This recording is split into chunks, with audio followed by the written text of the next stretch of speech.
यको वेठा असांजा घर बार भी ढही पिया आहिनि।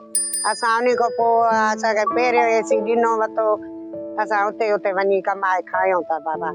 असां मच्छर भी ॾाढा आहिनि हिते, दवाऊं वठी ॾियूं ॿारनि खे, काॾे वञूं सरकारी मां दवा लॻे ई नथी ॿारनि खे। असांखे कुझु बि न मिलियो आहे, असांजा ॿार मच्छर में फटजनि था।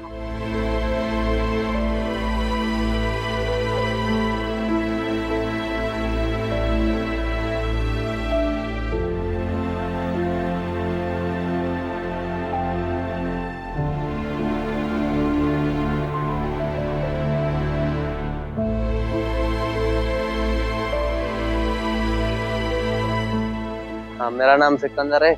हम आबाद के रहने वाले हैं। हमारे छोटे छोटे बच्चे हैं, मजदूरी करते गुजारा करते हैं। पहले तो वो सरकारी आदमी दे रहे थे इमदाद वगैरह, अभी तो कुछ भी नहीं दे रहे। ये छोटे छोटे बच्चे, इनके कपड़े वगैरह सर्दी के लिए देखो उनके पास नहीं है। गर्म कपड़ों की बहुत सख्त जरूरत है और बच्चे बीमार हो जाते हैं। इधर की सरकारी दवा नहीं लगती, प्राइवेट दवा करवानी पड़ती है बच्चों के।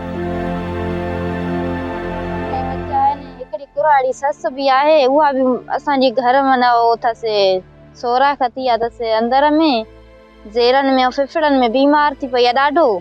मुंहिंजो घर वारो भी जेको आहे बीमार आहे, एलर्जी थसे, किनी सियारो थींदो आहे, मतलब ॾाढी बीमार थी पवंदो आहे। कमाइण खां सॼो सॼो मतलब वेठो हूंदो आहे घर। हाणे मां नंढड़ा बच्चा आहिनि, असां बोर्ड में हर शइ असांजी लुड़ी वई, जायूं किरी पयूं, का शइ न आहे बची।